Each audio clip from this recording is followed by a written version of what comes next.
Hi folks, here is a glimpse of a mystical Gothic structure called Le Mont Saint-Michel, a spectacular abbey or a monastery with a big church on its very top, built at the summit of a rock island that rises sharply to almost 300 feet above a mesmerizing bay. Let us start our journey from Paris, then drive westward along the coast of Normandy, 221 miles to this place, Le Mont Saint-Michel. Located just 1 kilometer from the Normandy coast, at the mouth of the Queston River, between the districts of Normandy and Brittany. From a distance, the abbey structure appears like a castle in the horizon out of a fairy tale storybook.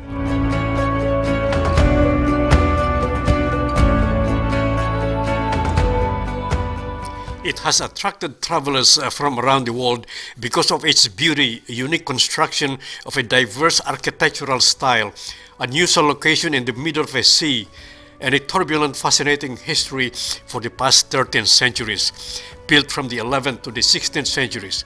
During the Middle Ages, this has been regarded as a holy place. Around the 10th century, it was an important pilgrimage destination in Europe, second only to Santiago de Compostela in Spain. Pilgrimage continues to this day, but no longer visited as much as the one at Lourdes. In these modern times, the pilgrims has now been supplanted by tourists numbering some 3.5 million a year. It took 3.5 hours by bus from Paris to Le Mont Saint-Michel. The open space scenery along the highway was awesome. Note the green pastures where sheep are grazing on a salt meadow created by the occasional flooding from the sea. To reach the Abbey from the bus station, you can either take a shuttle bus, take a horse-drawn cart for a leisurely ride, or walk the 1.8-kilometer bridge to better appreciate the scenery. This towering complex religious structure was built on top of a granite rock island from the bay, with a total height of 564 feet. This has been considered a skyscraper during medieval times and stands out like a beacon visible for miles. This mystical small chapel, built out of stone outside the fortification, is the Saint Hubert Chapel, built in the 8th century. It has survived the ravages of the sea. It owes its existence supposedly to a sacred rock. They still hold active religious services. Beginning the 10th century, inhabitants, mostly fishermen and farmers, started to settle at the rocky base. Clusters of medieval buildings started to rise above it. The village is surrounded by heavily fortified ramparts and defended by several towers and bastions with cannons. In essence, the abbey also served as a fortress during the Middle Ages. Now let us explore inside and explore the fascinating interior of this historical monument with all its splendor they call the wonder of the West, an image of paradise. During medieval times, there was actually a knight or soldier that guard and manned this drawbridge. Before we go up the abbey, let us take a brief walk and explore the interior of this medieval village. As you can see, the ramparts are thick and heavily fortified, so much so that it had resisted repeated English forces' assaults for some 30 years during the 100 Years' War that lasted from 1337 to 1453. Although the English occupied most of Normandy, they were not able to conquer this fortified abbey of Mont St-Michel. From the ramparts, you can appreciate a great view of the bay, which at this visit is in low tide. The timbered houses are typically of medieval architecture.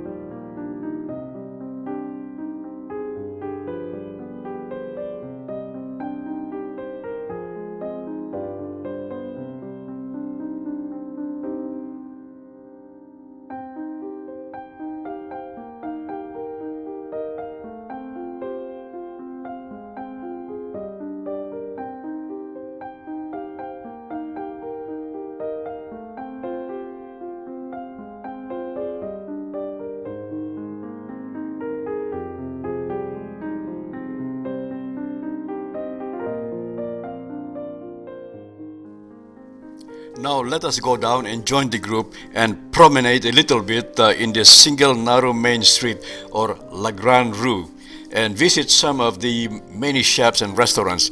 This once holy place is now heavily commercialized, but if you want a respite from the hassle of the crowded streets, you can always stop by at the end of this street at St. Pierre's or St. Peter's Chapel for some meditation to rest your body and invigorate your spirituality just like a pilgrim. This St. Pierre's Chapel is considered the parish church of the village. It is dedicated to St. Peter, the patron saint of fishermen. They hold regular religious services for the pilgrims and the faithful.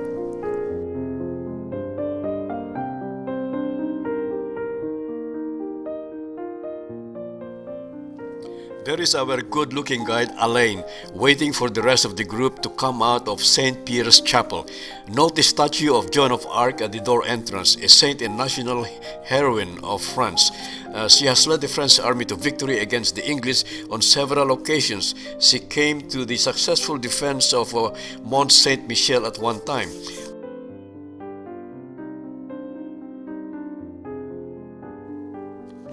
Inside, there is a small side chapel with the statue of Saint Michael slaying the dragon that symbolized Satan.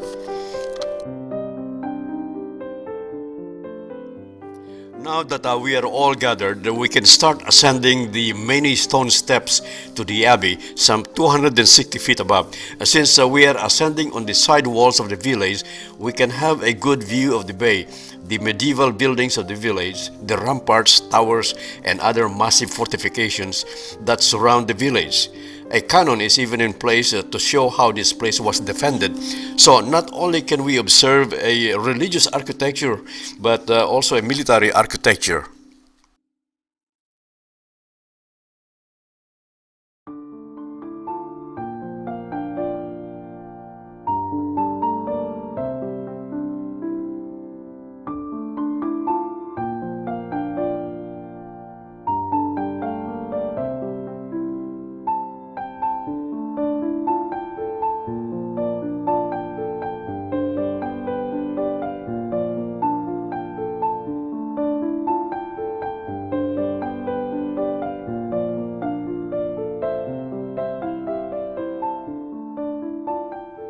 We have finally arrived at the base and entrance of the Abbey. From here, there are 350 more steps to ascend to reach the top floor of the church. As you look up, you will see the gravity-defying towering Abbey and its church adorned with exuberant Gothic pinnacles, with the bell tower crowned with a neo-Gothic spire and surmounted by a gilded statue of Saint Michael.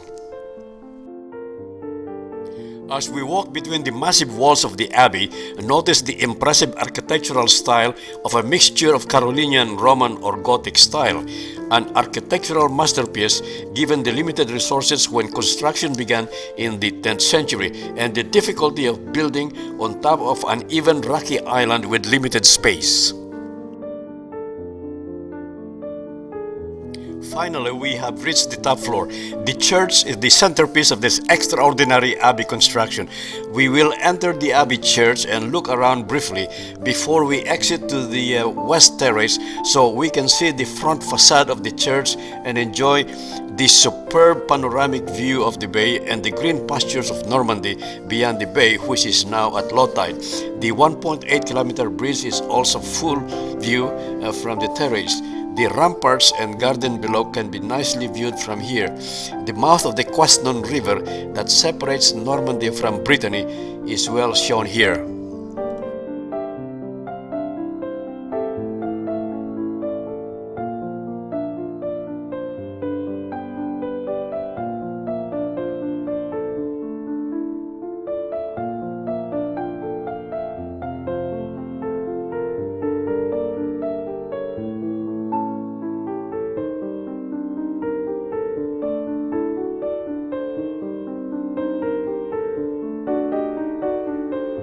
The church has a simple design that harmonizes with its Romanesque architecture.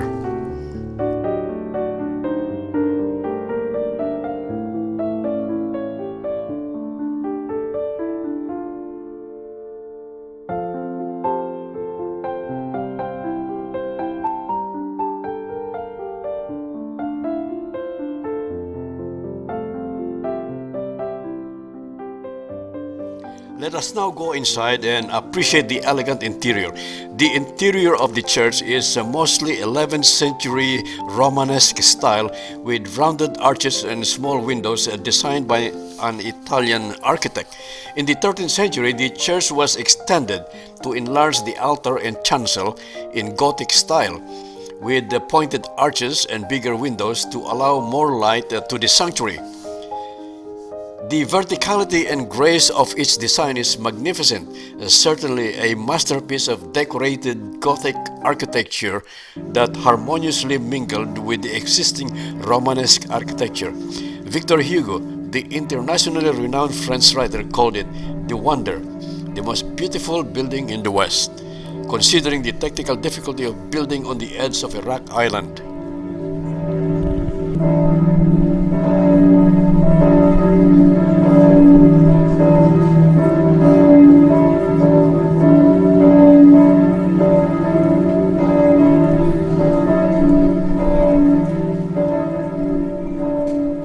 Since 2001, monks and nuns of the monastic fraternities of Jerusalem now resides at the Abbey to run its activities and provide daily mass and other religious activities, as well as welcome and pray with the pilgrims and other devotees.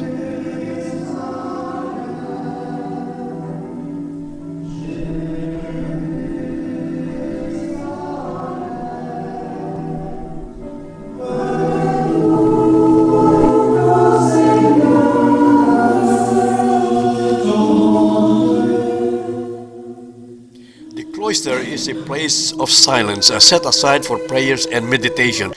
It is bounded on four sides by an arcade of double row of small columns and covered passageway. The double row of small columns is so arranged that allows absolute transparency of the center garden. The top of the columns are linked by a series of diagonal arches forming a stable tripod that supports the roof. The arches are beautifully decorated with lovely floral engravings. The center garden is now planted with flowers. In the past, the monks used to cultivate and plant vegetables and medicinal herbs. The cloister, through its passageway, also functions as a communication center that connects it to the church, the refectory, kitchen, and dormitory.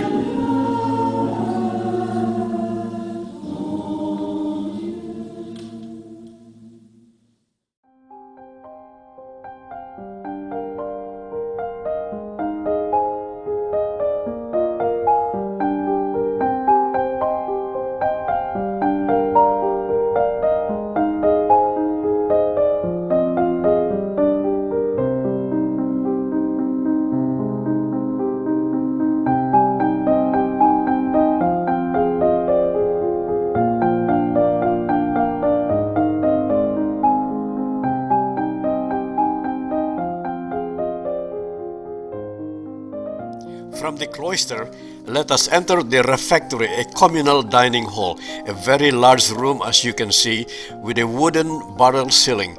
Note the delicate columns with graceful decor and recessed stained tall glass windows that allows the sun rays to light the large room. It is also a place where monks gather to listen to one another, reading of sacred texts.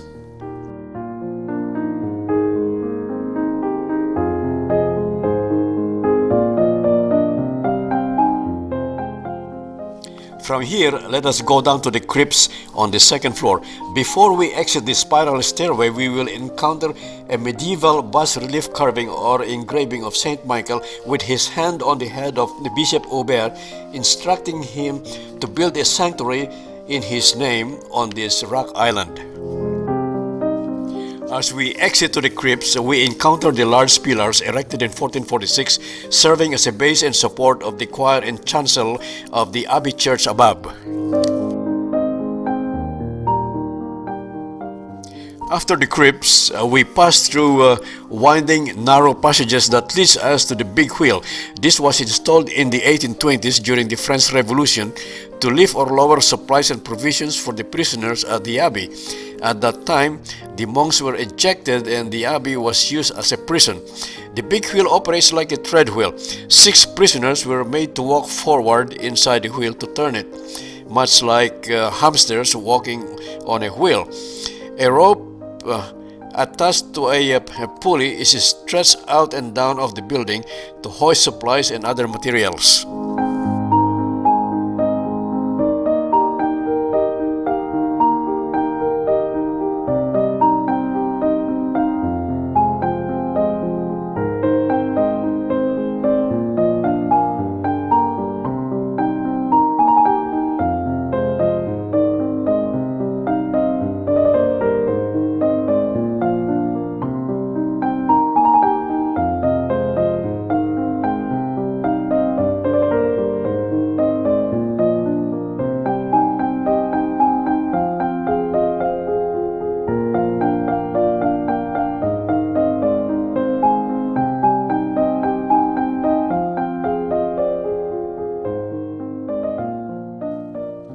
Massively built stairs and walls like it was cut from solid stone. Amazing engineering construction in the Middle Ages.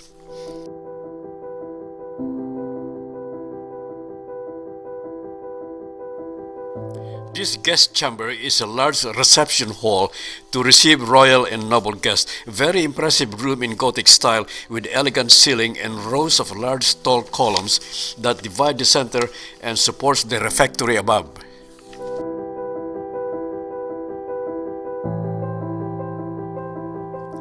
This passageway and underground chapel of Our Lady is believed to be the oldest surviving original structure of the Abbey. It has been buried with the expansive construction of the Abbey Church that lasted 200 years. It was rediscovered in 1898 during an excavation. Restoration was completed in 1959. Salle des Chevaliers or Knights Hall, so named because in 1469 King Louis XI wanted this chamber for his royal knights, but it never materialized, so the hall continued to be the work area and study room of the monks. It is a large hall decorated with many columns forming 4 aisles. It is a 13th century vaulted chamber that supports the cloister above, built from 1204 to 1228. This area used to be an almonry where the monks received the poor and the pilgrims from all walks of life. It leads to the garden outside.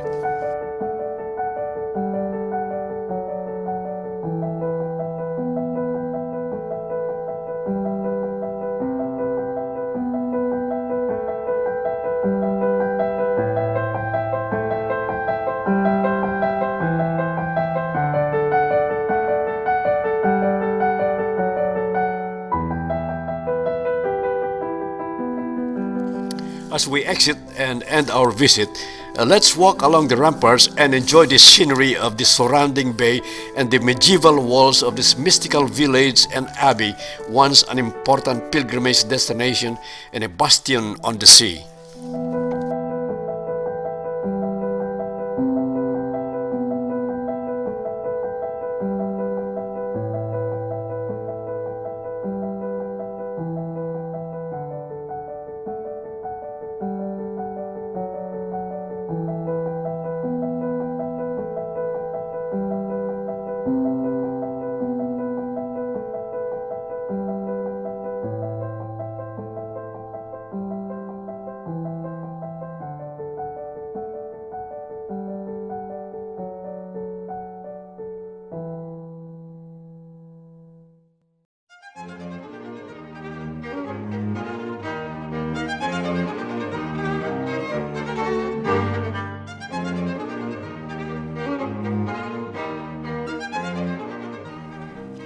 To sum up our visit, it is enlightening to know that what started as a small religious sanctuary on a burial site on this rocky islet flourished to an important pilgrimage site in the Middle Ages, became famous and one of the most recognizable sites in the world.